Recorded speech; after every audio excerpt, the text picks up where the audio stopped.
What's up, football family? MarkN here. But you know, we bring the maracas, the soca, and the islands. This is Elite Footy Talks TV, guys, and you know what it is. It's the final one, and we're going to talk about some matches. It's not just the type of football, but we feel it. It's the international one, the national pride, and it's coming up hard and fast. And of course, guys, we're going to have to pay close attention. There's a lot to go on. Bermuda, can they upset Curacao? Of course, can the Soca Warriors take on the challenge of the biggest rivalry in the CONCACAF region? Reggae Boys versus the Soca Warriors, home in Trinidad and Tobago, in Port of Spain. Can they get the job done? Of course, it's going to be a difficult game. There's lots of twists and turns. And of course, in Group A, it's a very tight situation going on there in Group B. Of course, we will be focusing on that because that's where the Warriors are. You know, of course, that's what you're here for. But in Group C, it's a little bit more cut and dry than that. And of course, these things will all be mentioned. Let's get into it, guys. The dream chase is on. Road to the World Cup is here. Can Trinidad and Tobago get themselves in the mix? Well, we'll talk about that, guys. We'll talk about that and much more. Shout out to each and every one of you joining. Of course, let's get into the Group A action. And of course, it's Group A to see Panama, El Salvador, Guatemala, Suriname, Costa Rica, Honduras, Haiti, Nicaragua. And it's the final push for this group. And of course, it's going to get very interesting in this group. It's a very close contest in that Group A with Panama, El Salvador, of course, with Guatemala and Suriname. You know, when you look at it, there can only be a clear winner. And of course, we're expecting Panama to take that group because they lead at this current point. Of course, Suriname is carrying that underdog, mantra, but they could probably do something in the mix. They might not be able to get themselves qualification, but they might be able to disrupt another team and possibly come away with something. Now they have been improving, but so has Guatemala, and they're emerging to be one of the forces that might just sneak themselves into qualification in these last two games. Momentum is with them, and they are hoping to build upon that. El Salvador is seeking redemption after a lot of off-the-field issues and bad situations. Pretty much an embarrassment to the CONCACAF Federation in this trial of tournaments, but let's see how it goes. In Group C, we expect Costa Rica and Honduras to be fighting out for top spot as they are both in line to be one of the main qualifiers out of that group. And of course, Haiti, while they have improved, they have not been seeing their best football. And of course, it will not possibly be their year to qualify for the World Cup. Of course, Honduras is a team to watch. They're always interesting and they can always provide a threat, but it might be difficult for them to get themselves other than a playoff spot, which they are definitely hoping for. Now, the format factor is the difference between first and automatic qualification and second place playoff is critical. Teams will definitely be targeting winning, especially now there are home games for quite a few teams, including the likes of the Soca Warriors from Trinidad and Tobago. And that brings us out to the main talking points, guys. And of course, Group B, where we focus our energies. The biggest rivalry of the Caribbean part of qualifying in CONCACAF is coming up, guys. It's Jamaica, Trinidad, and Tobago. What are your thoughts in the comments? Let me know, guys, because it could get very interesting and it will continue to be one of the biggest matches that everyone is looking forward to because this can also decide the fate of the Caribbean leg of qualifiers in this World Cup qualifying. If for some strange reason Trinidad and Tobago do emerge victorious, then it's all pressure on Jamaica to get a result versus Curacao. But let's not forget Bermuda. Can Bermuda come away with a striking upset? As of course we know, Curacao is a very dangerous and talented squad, guys. You know what I mean? They are not one of the bigger teams, but they have some Caribbean flair. And they've hit a lot of form, and it's shocking what Diaspora can do in 5 months from nowhere to a competitor in CONCACAF. And a lot of people might say a lot of things, but let's be honest. I can tell you guys, if you've been watching CONCACAF football, no one was expecting Curacao to be even a competitor, even in the final round, until the impact of the diaspora talent that came in and all committed to their project and are now in a position to probably upset Trinidad and Tobago and Jamaica and qualify for the World Cup. But let's hope that the Reggae Boys and the Soca Warriors will not be standing for that. Trinidad and Tobago had a dismal display in the sense that, they should have been clear victors in both legs versus Curacao. Clearly the better team. Margins, by gigantic margins based on statistics in both games, home and away, but were unable to separate themselves and get 3 points. They only were able to get two draws against the Curacao team, who, what I would say, were able to find themselves 2-0 winners ahead of over Jamaica in their home leg in Curacao, and the Jamaicans were unable to find an answer for those two goals and weren't able to get points, and that now puts Curacao in a position where no one expected them to be. And a lot of people might say, well, they've been expecting this and they've been expecting that, but that's not true. Certainly, if you have been watching CONCACAF football for the last 10 to 15 years, no one would be expecting this. Shout out to Sports Blem in the building. Guys, we'll be seeing lots of JT coming up soon. But you know what? I'll let him introduce himself eventually. He's going to be one of those guys doing a lot of talking here as well. Shout out to my brother JT. Don't know, broski. I just hit that. I'm probably gonna hit that today, maybe, hopefully myself. So congratulations, and we keep pushing, brother. We keep pushing. It's gonna get even more interesting, guys, because let's get a little bit of conscious points and views on the game as Trinidad takes on Jamaica. There's going to be a lot of things. With the last two games, home advantage will be critical for a lot of teams, especially Trinidad and Tobago. Shout out to you, broski. And of course, the travel logistics and mental resistance will decide how this last two games play off. Trinidad at home for their last two games, and Jamaica is on the road.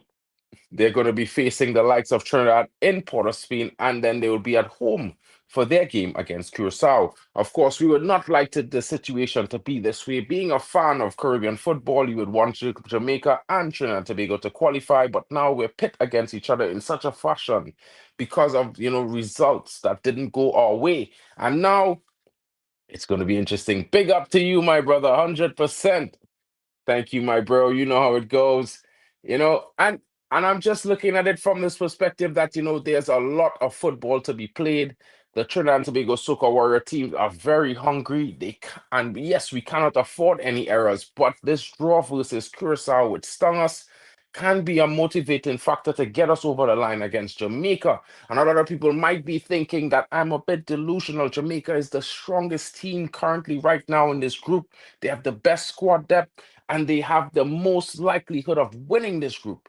And I see this because momentum, form, and Trinidad have been finding form and momentum and the ability to score goals consistently in their last two outings, even though they weren't unable to score a winner versus Curacao.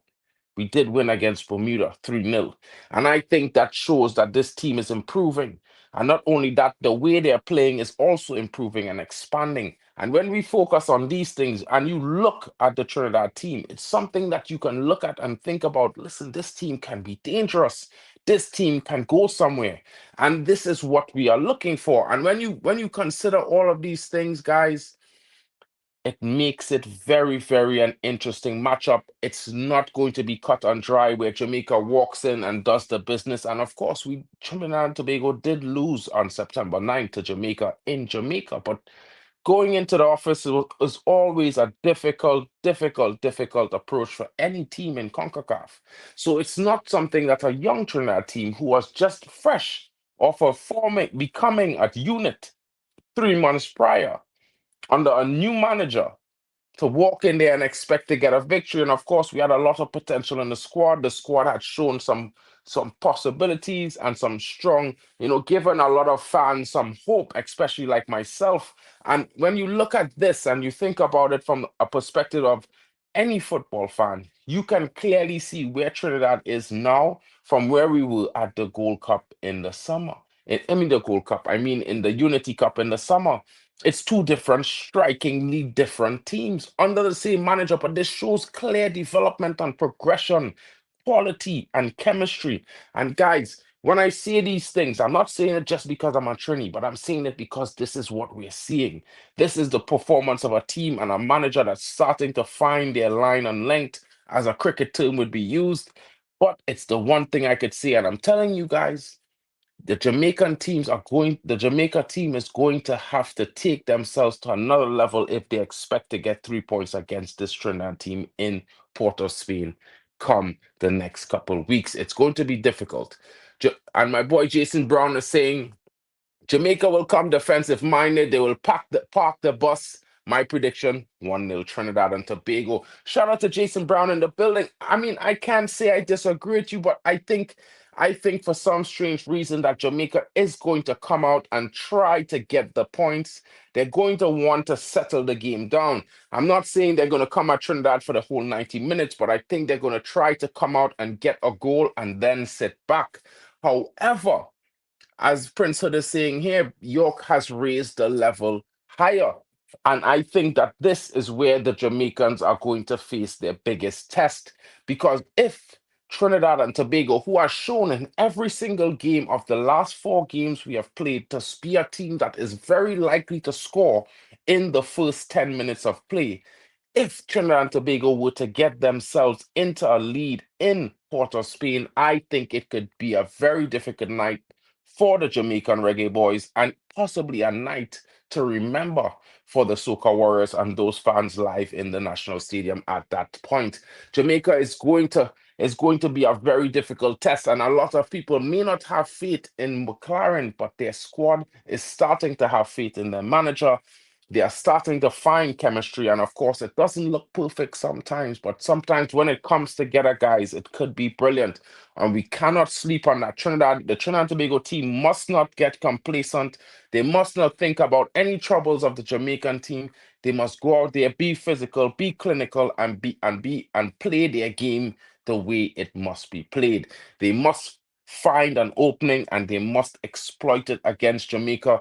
If it is down the flanks, we are very strong. Tyrese Spicer on the left, the Speedy Saint, all the way from CIC, now playing at Orlando FC. It's a very interesting attacker who I think a lot of teams are beginning to fear, and we need to utilize this to the best of our potential.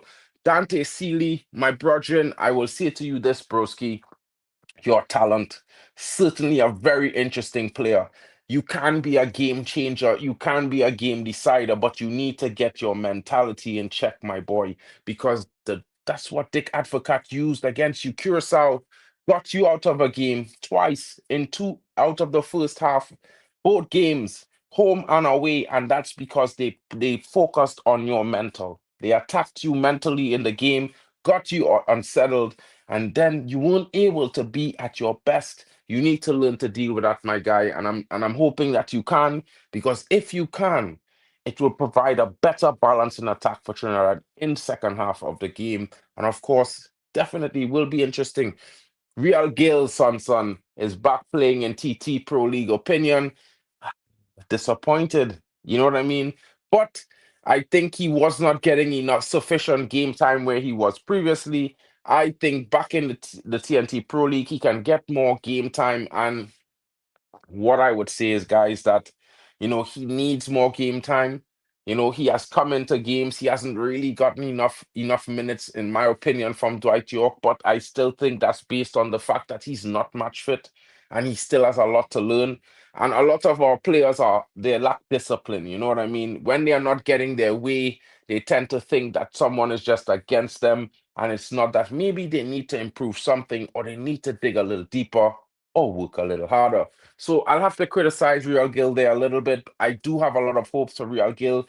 Hopefully, maybe I'm hoping some team, maybe in the second division or third division in Germany or in France, would take a look in at the player, but he certainly needs to get him on his time. He's not one of those players I say he might not be needed, but I would rather have him in the team right now, currently, yeah, over the likes of Natty Williams. I think Nathaniel James, he has shown nothing in the minutes that he's gotten, and I think he should not even be selected.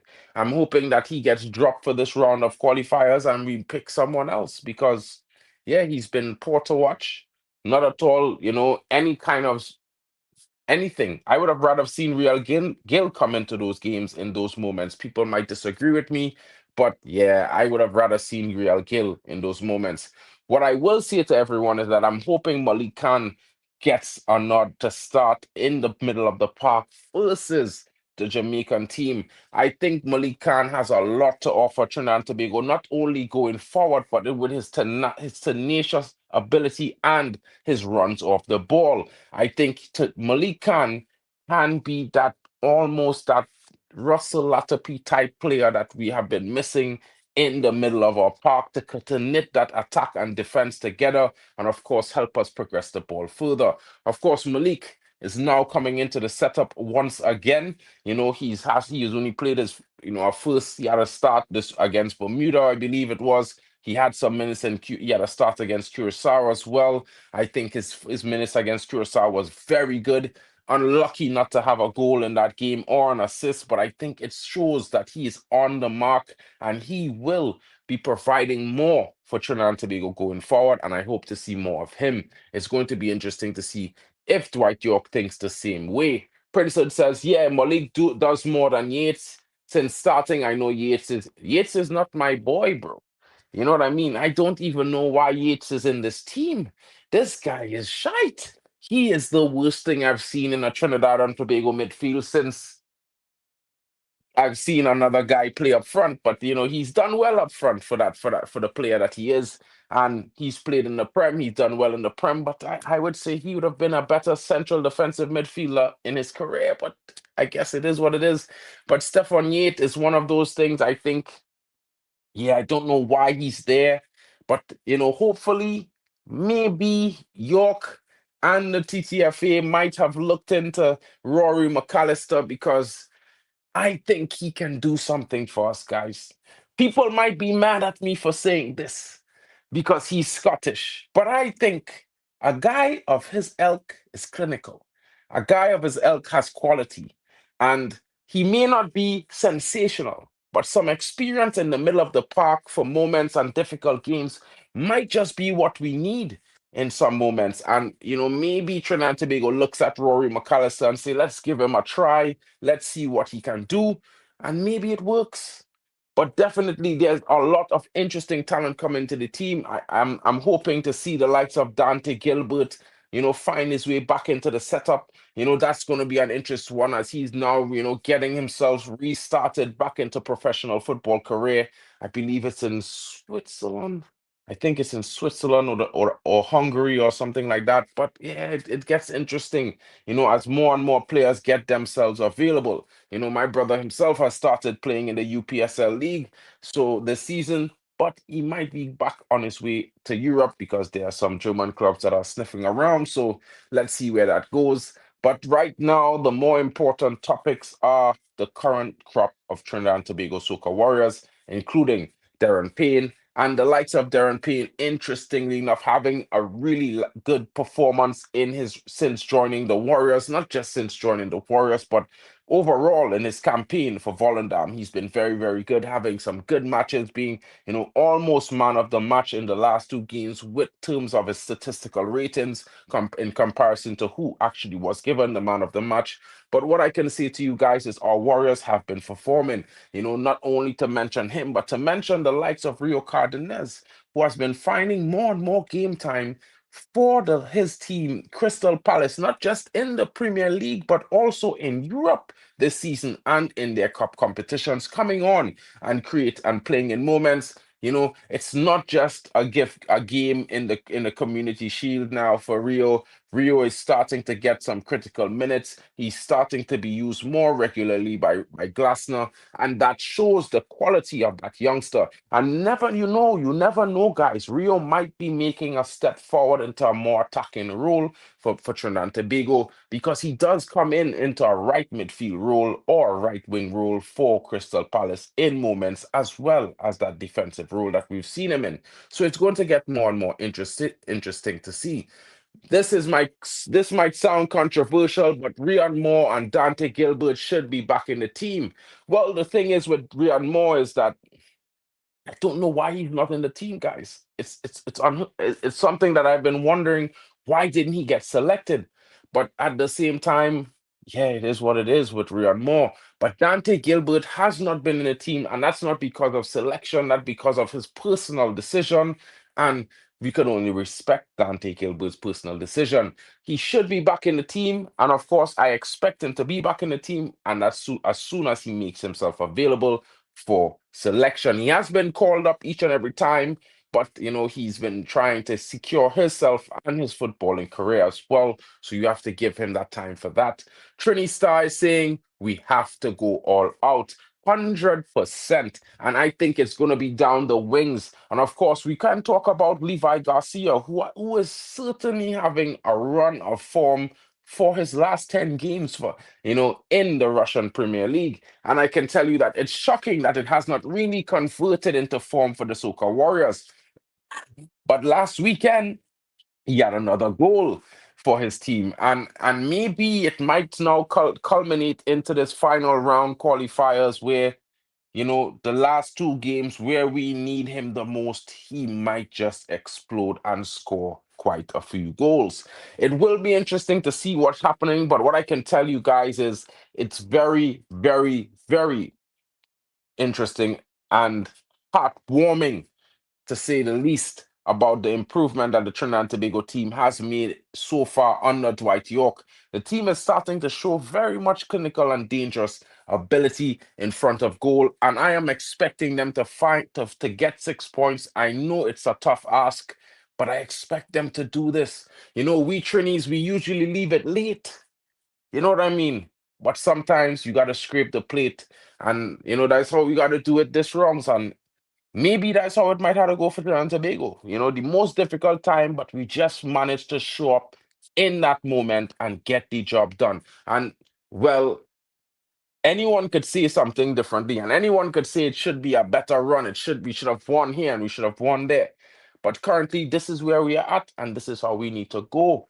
And yeah, sports blem, bro. A lot of people might be mad at Dwight York and they might be mad at the TTFA, but if you look at this Soca Warrior team 6 months ago, just watch 20 minutes of the game. I'm pretty sure none of you would have enjoyed watching that 20 minutes.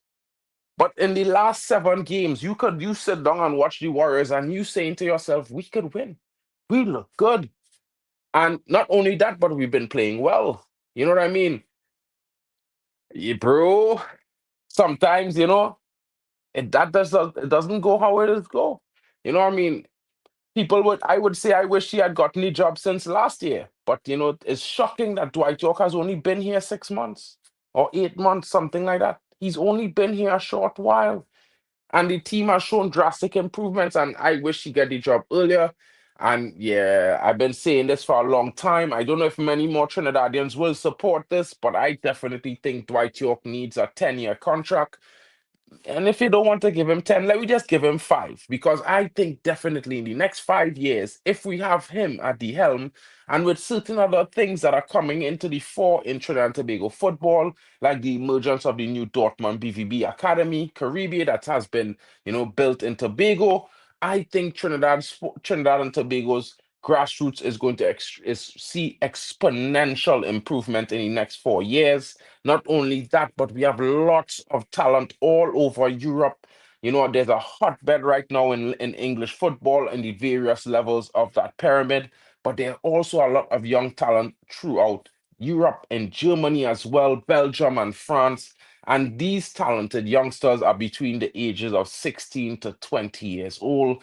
And in 2 to 3 years, they could be sensational talents. All may not be in the top flight of football in the next 3 years, but they certainly would bring top level and elite quality experience to Trinidad and Tobago football, and certainly improve us as we continue our push to be consistent qualifiers for a World Cup competition, the Gold Cup, as well as a dominancy in CONCACAF. I mean, guys, it could be interesting. Prince is saying Dante Gilbert is my baller, but he is barely playing at the club level. 100%, bro. I wouldn't say they're clinical, but they're surely playing better. And I mean, this is one of the things where we need to see what we can do. Oman, Syria, and more win Vietnam and have 1 goal for season. Prince Hood, calm down, bro. Sports Blem is saying because you might change him and the next coach don't really build on what York has built in the past 8 months. I don't think we would be changing York. Maybe York might get a job offer for a better offer. You never know.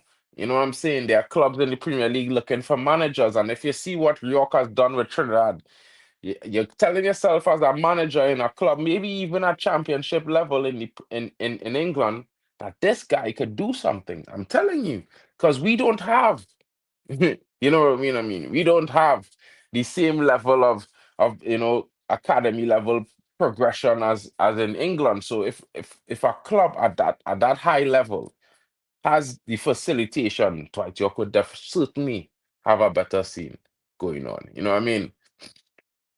We unwashed in Canada League and scored 3 times. Wow. York had a state talk done. Well, guys, York is certainly has shown that he can not only improve the Trinidad and Tobago team, but he could raise the levels, improve players, and these are things that we need. And I would say to you guys, we certainly have to push for this. This is something we need to do as a people. We have to show that we want York to stay. And of course, we have to back this idea because, it could be a situation that is, if we don't win against Jamaica, the disappointment from not qualifying to the World Cup could certainly, put things in a different direction. But, we have to stay steadfast and focus on progression because, the future is not now, the future is then. But what we do now will certainly impact the future then. And if we keep York for another 5 years, I guarantee you guys, we'll probably be the first CONCACAF team to qualify out of the Caribbean for the next World Cup tournament. So, and you never know, this might trickle down to youth levels because, guys, more and more big clubs will be coming to build academies in the Caribbean. When it happens and where it happens is a different story. But guys, it is what it is. What I can tell you is that hopefully there will, we will progress and do everything that we should be doing because yeah, lots of key situations that could happen and that will change the tactical affair. For TNT, it might be pace on the wings. For Jamaica, it might be a strong, solid midfield. And for us, we need to control that midfield if we want to take control of the game. And any mistakes from defenders could be the one that leads to a goal. The impact on Group B, if TNT is to beat Jamaica, then they would leapfrog Jamaica because then we would go to 9 points. Jamaica would be 1 point below. But if Jamaica beat Curacao, they will go on top. We definitely need to see what's going on with the dynamics and apply pressure on the situation. If Jamaica win, they reaffirm status and put our campaign on the edge. Because guess what, guys? Yeah, Curacao needs to drop points. The only way Trinidad and Tobago guarantees qualification is if for some strange miracle Bermuda beats Curacao. If Bermuda beats Curacao, then whether Trinidad and Tobago wins or draws against Jamaica, we would still be in for qualification because of guess what? Jamaica has Curacao in the final game, and we have Bermuda. So we will certainly be 1 point better than Curacao and going on to a possible playoff campaign. And I would say to you guys, the playoff campaign may not be a disappointing thing for Trinidad and Tobago. I've been talking to the Heart of the Warriors, Marcus, a lot, and I've been telling them, yes, I would prefer for Trinidad and Tobago to be the first qualifiers in our group because then it would give us time to train more and bring in more talent, do more research, and all these sorts of things. But at the same time, maybe we need to play games continuously. Maybe we need to keep playing. So if we were to get that team and we was to be the playoff finalists from our group, I'm not too scared about going up against those other teams and coming out victorious. I think Trinidad and Tobago will certainly get the job done. But it all depends on the next game, which we must win. Antoine Hackford, I don't know if you know him. Yes, bro, I know him. He's been in sensational form for his team this season. And hopefully he gets a call up because I don't know if you haven't seen, but he's in the intro of my team, of my video. So watch the outro. I'm pretty sure you're gonna see Anton Hackford doing this. Trust what I'm telling you. You know what I mean? In the last two rounds, Trinidad is playing the best ball in the group. Yes, Dwight York is doing a great job and should be kept as our national coach. Thank you for saying that, Gabby Wynn. I think I totally agree with you. I don't think anyone would disagree. You know, why not? Why we can't beat our CAF team, boy? Right now, with our team, them CAF teams not playing so well, bro. You know what I mean? And I think, yeah, you never know what could happen, bro. You never know what could happen. So I won't say that we can't do it. I would say, let's get 6 points and see what happens then. But yeah, that's just my opinion, guys. That's just my opinion on this one. You know what I mean? Hey, guys, I had to tell all you, I see my mom's in Barcelona yesterday, this weekend. So, my Trini kit land now, fellas. So, we bad. The strike squad kit here. The other two kits should land soon. So, we will be fully supporting in the full right, correct way going forward for watch alongs and streams. You don't know what time it is, people. Don't forget to smash the likes and subscribe. Your boy MarkN here, and Trinidad and Tobago World Cup route is there. We are heading, and of course, it has hit some bumps along the way. It has been a bit difficult one. We should have, could have, and would have, should have had 3 points or at least 6 points against, Curacao, but we only ended up with two. That was real disappointing. I think that was the biggest disappointment in the campaign so far, but otherwise, yeah, I think we're still in line. And I still think there's a chance. And once it's mathematical, I think it's possible. And hopefully we get the job done, guys. So tune in for more. Of course, we'll be back for some more talks and Soca Warrior views. I have one or two more players that might possibly be called up. Of course, look out for those drops. Should be coming tomorrow and Friday. But until then, shout out to each and every one of you watching. Your boy MarkN, Trini Boy Extraordinaire. And of course, Soca Warriors, Road to World Cup is here, guys.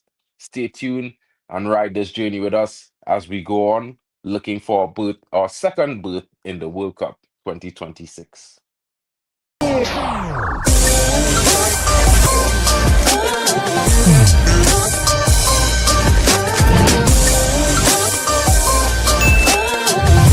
Baby.